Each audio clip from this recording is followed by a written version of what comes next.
경매 동호인 여러분 안녕하세요.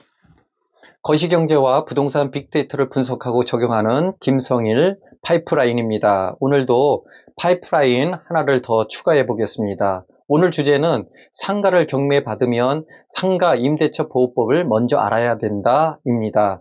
50대로 넘어가면 얼마 남지 않아 60대가 되면 노동력을 상실한다는 사실에 불안, 걱정, 위기감이 밀려오고 있습니다. 어떻게 미래를 설계해야 할지 막막한 것이 나이가 들면 들수록 심각하게 받아들여지는 때입니다. 또한 재테크를 위해 경매를 공부해도 무슨 부동산을 어떻게 투자해야 할지 혼란스러운 것이 당연한 일입니다. 지금은 경기 폭락장에서 부동산 입지보다 시기입니다. 부동산 거품이 제거되고 기준금리 2%대의 부동산의 줍줍 시대가 오면 30, 40대는 자본을 늘려가는 출구 전략이 필요하다고 생각합니다.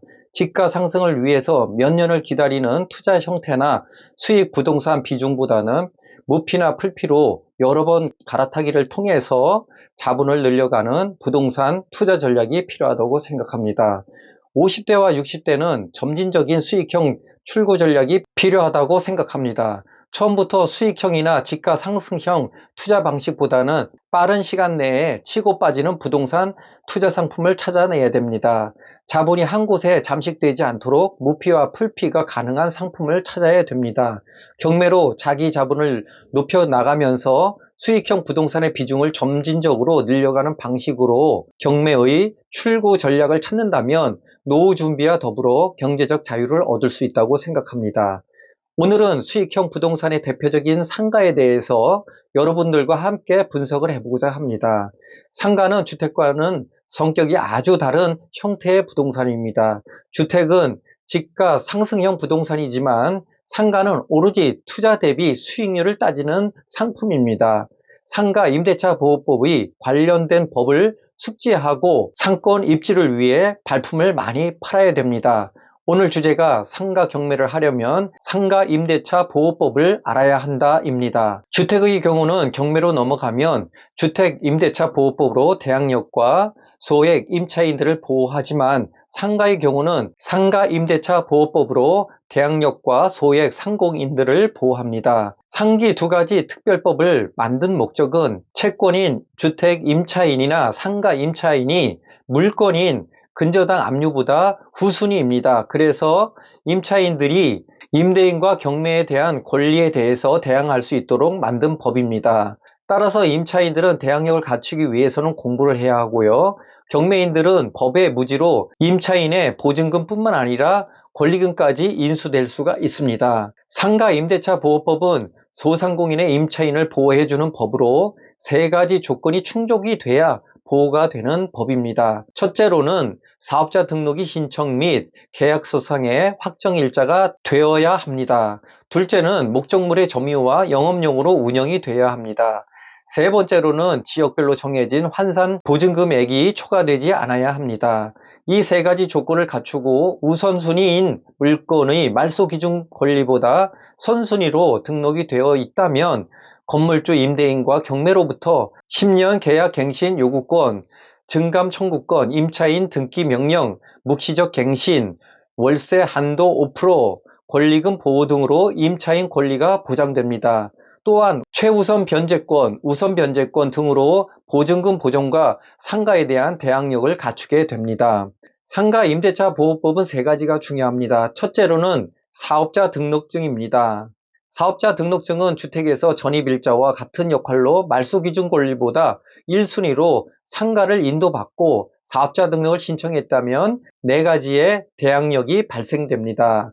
하나는 임대인과 경매로부터의 대항력입니다. 상가 임대차 보호법 제9조 2항을 보면 상가 건물이 경매나 매매 등으로 건물 주인이 바뀌어도 임차인은 임차 기간이 만료될 때까지 영업활동을 계속할 수 있으며 임차인의 보증금 반환이 될 때까지 상가를 비워주지 않아도 됩니다. 둘은 계약 갱신 요구권입니다. 상가 임대차 보호법 제10조 1, 2항 계약 갱신 요구권은 전체 임대기간 10년으로 재계약인 계약갱신을 요구할 수 있고 임대인은 특별한 정당 사유가 없으면 이를 받아들여야 합니다. 셋은 증감 청구권입니다. 상가임대차보호법 제11조 1항 증감 청구권은 임차인은 차임이나 보증금이 임대상가 건물에 대한 조세, 공과금, 그리고 제1급 감염병의 경제적인 비용 등의 증감 요인으로 쌍방 합의로 그 증감액을 청구할 수가 있습니다. 단,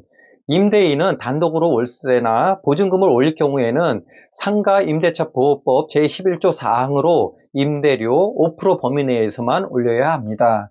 넷은 권리금 보호입니다. 상가임대차보호법 제10조 4항은 임대인은 임대차 기간이 끝나기 6개월 전부터 임대차 종료 시까지 신규 임차인으로부터 권리금을 받을 것을 방해해서는 안 되고, 이를 위반할 경우에는 임차인에게 손해를 배상하도록 법이 규정하고 있습니다. 상가임대차보호법은 2018년도 개정으로 재계약 갱신 요구권은 5년에서 10년으로 늘어났습니다. 또한 권리금은 2015년 상가임대차보호법의 개정으로 보장을 받게 되었습니다. 두 번째로는 상가임대차보호법을 적용받으려면 목적물의 점유와 판매 영업으로 수익화가 이루어져야 합니다. 영업행위가 아닌 단순한 상품을 보관하는 창고나 사무실, 그리고 제조 공장은 판매를 위한 영업행위가 아니므로 상가임대차보호법을 보호받을 수가 없습니다. 그러나 상품을 보관, 제조나 가공을 겸해서 판매 영업을 할 경우에는 보호를 받을 수가 있습니다. 마지막으로 세 번째로는 환산보증금 제도입니다. 환산보증금이란 보증금의 플러스에서 월세 금액의 100을 곱한 금액입니다. 예를 들어 보증금 500만원에 월세 50만원인 경우 보증금 500만원 더하기 월세 50만원에 100을 곱하면 5,500만원이 환산보증금입니다. 환산보증금은 2019년 개정 후 서울은 9억 이하, 과밀 억제 권역 및 부산 6억 9천만 원 이하, 광역시 안산, 용인, 김포, 광주, 세종, 파주, 화성은 5억 4천만 원 이하, 그 외 지역은 3억 7천만 원 등으로 되어 있습니다. 국가에서 정한 환산보증금이 초과할 경우에는 소상공인으로 보지 않으므로 임차인이 대항력을 갖고 있다 할지라도 최우선 변제권, 우선 변제권, 임차권 등기 명령, 묵시적 갱신, 월세, 인상 한도 5%는 적용받지 못하고 있습니다. 다만 환산보증금이 초과하더라도 사업자 등록이 되어 있고 영업을 위한 상가 건물로 대항력을 갖추고 있다면 임대인과 경매로부터 대항력 10년 계약 갱신 요구권, 증감 청구권, 권리금 보호 등은 유지가 됩니다. 이와는 별도의 내용으로 상가 건물의 경매로 넘어갈 경우 대항력이 없는 소상공들의 보증금 일부를 최우선 배당을 받을 수 있게 하고 있습니다. 서울은 6,500만원 이하 조건이면 2,200만원, 과밀 억제 구역 5,500만원 이하 조건이면 1,900만원, 부산시 중 기장군 제외 3,800만원 이하면 1,300만원, 기장군은 3,000만원이면 1,000만원, 광역시 3,800만원이면 1,300만원, 세종시 파주, 화성 3천만원이면 1,000만원, 기타 지역은 3천만원이면 1,000만원으로 되어 있습니다. 결론적으로 말씀드리자면 환산보증금 제도는 왜 만들어졌는지 잘 이해가 안 갑니다. 상가임대차 보호법이 맞는지 모르겠습니다. 왜 그러냐면 정해진 액수 범위에 들어가면 상가임차인 보호법은 맞습니다. 그러나 액수 범위가 초과되면 상가 임차인법이 아니라 임대인 보호법이 됩니다.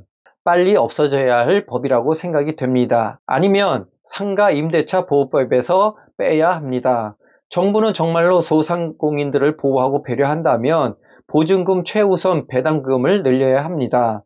상가는 특성상 대부분 대출을 받아 상가 건물을 매입하는데 선순위 대항력이 있는 분들이 몇 명이나 될까요? 다시 본론으로 와서 이야기를 하겠습니다. 상가 임대차 보호법의 대항력에 대해서 말씀드리면은 사업자 등록 일자와 임대차 계약의 확정 일자가 주택처럼 말소기준 권리 7가지 근저당, 저당, 가압류, 압류, 전세권, 담보권 가등기, 경매 개시 결정 등기보다 선순위 일자의 등록 조건이 돼야 대항력을 갖출 수 있습니다. 여기에 상가 건물의 점유와 영업, 수익화, 그리고 환산 보증금 제도의 한도 금액이 포함이 된다면 상가 임차인은 완벽한 대항력과 우선순위 변제권으로 자기 방어를 할 수가 있습니다.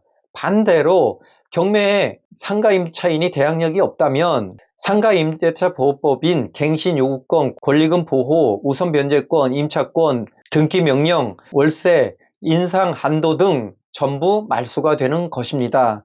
다만 소액 상가임차인만 상기에 말씀드린 내용처럼 보증금 범위 내에서 일부 최우선 변제권으로 배당을 받게 됩니다. 상가임대차 보호법은 경매인들도 알아야 할 법이지만 일반인들도 알아야 할 법입니다. 일생에 한 번쯤은 상가를 월세나 매매로 구입하기 때문입니다. 상가를 계약할 때에는 계약서 작성보다 우선 먼저 해야 할 일이 상가의 등기부 등본을 조회해야 합니다.